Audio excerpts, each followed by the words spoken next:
Hey guys, it's Christine, also known as Evie Winter. Thank you for joining me for another Disney video. Today, I'm going to talk about 5 reasons you might not want to go to Disney World solo. So I talk a lot about how much I love solo trips to Disney World. I will always stand by that. They've been some of the best trips I've ever taken, but I don't think that solo travel is for everyone. And I think there are a few reasons why you might want to consider against it. And this doesn't just apply to Disney World. I think this could apply to solo travel as a whole. But I'm looking at it through the lens of Disney World, at least for the purpose of this video. But there are a few reasons why you might not want to travel there solo, or at the very least a few obstacles you might have to overcome before you feel comfortable traveling there solo. So I'll get right into it. Number 1 is if you have a hard time being by yourself. If you feel like you're a person who in your day-to-day doesn't like to do things alone, you don't like to go shopping alone, you don't like to go to the movies alone, if you just feel kind of bored or don't like to spend time with yourself, there are definitely people out there who are like that. They prefer to do things in the company of others, and feel like when they're by themselves, it's just boring. They like having the company to talk to, and if they're just on their own, it's just like, whatever, it's just me. This isn't as fun of an experience. I think this is something that you can get over. I used to be that person who had a hard time doing things by myself. I would miss out on movies that would come out because I'd be waiting forever for friends who wanted to go, and then maybe plans didn't work out, and then we didn't actually go, and then before you know it, the movies are out of the theater, and I just would miss the experience of seeing it in a theater because I didn't want to sit there by myself. I thought that was weird for a really long time, until I finally just did it, and then it was super fun and a different kind of experience. So I do think it's something that you can do and kind of get over, but I think that there are still some people out there where like that's not really even an option, or that's not something that they want to do.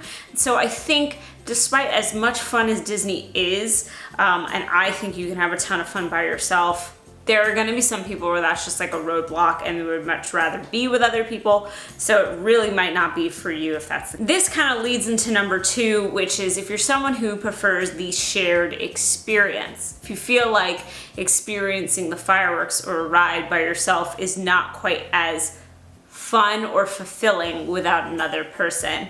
There are definitely times even on my solo trips where I go, man, I wish that I was with X person and they could be seeing this right now, or I wish I could be sharing this moment with somebody, but I don't think for me it's like a huge detriment to my vacation. I still enjoy things on my own. But for some people, I think there's actually a loneliness that comes around with that feeling of saying like, oh, this parade is amazing and I wish I had my best friend, my kid, my significant other here to enjoy it with me. It's not as good without them.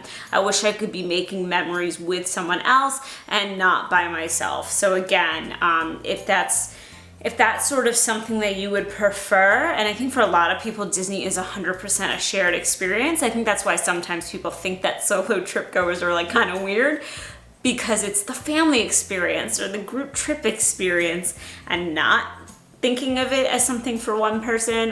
So if that's what you prefer when you go to Disney, like if you want to share that experience, see the excitement from someone else, and have that emotion with someone else, then maybe going by yourself is not for you. Number 3, if you don't like eating alone. I single out eating because I did say like, oh, if you don't like being by yourself, I think that's a little bit different. That's a bit of like feeling bored or feeling like you need company.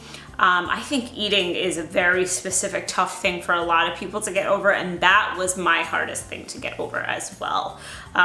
When you're in a restaurant, you feel like it's very obvious that you're by yourself. And it can be really tough in some of the ways the Disney restaurants are laid out because you feel like you're really out in the open and everyone's gonna notice that you're by yourself. I've always said that it's kind of a silly fear because I think most people are so wrapped up in their own vacations they don't even know.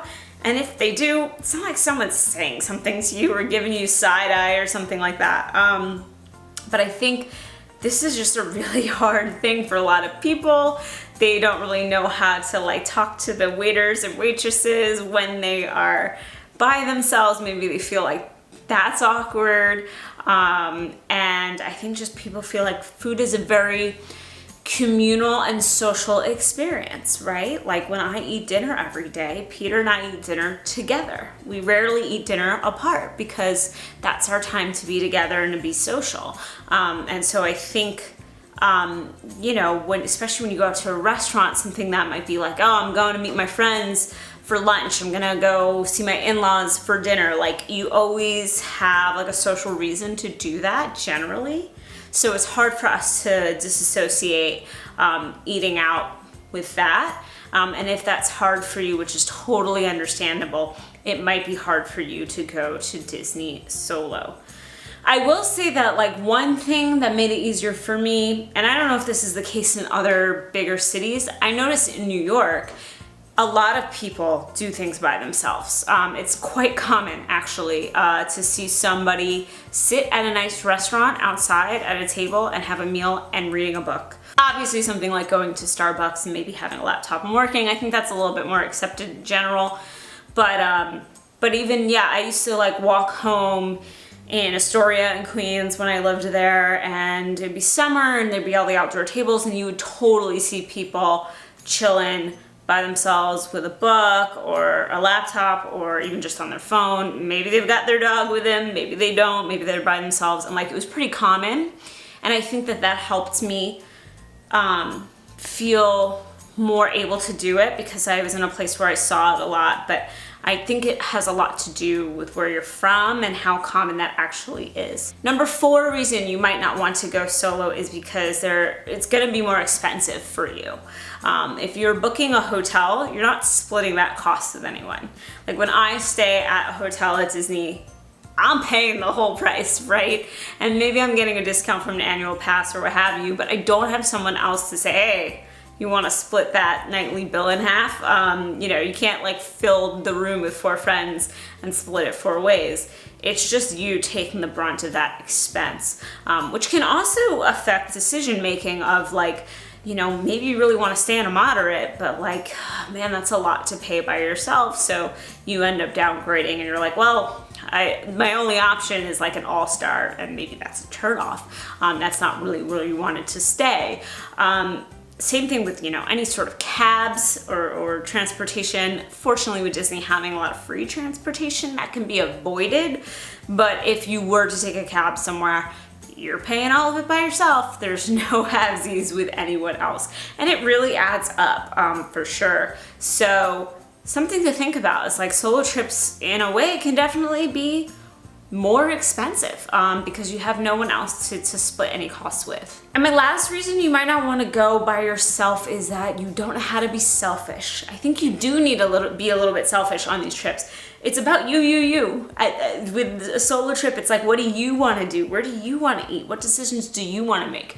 If you're someone who has a hard time with that, if you're someone who generally makes decisions based on other people and find it easier to make decisions with other people, if you find it hard to make a decision when you're by yourself, this is not going to be the trip for you, because you need to be able to make all those decisions as a solo person, and you need to feel good about being selfish and letting yourself do whatever you want.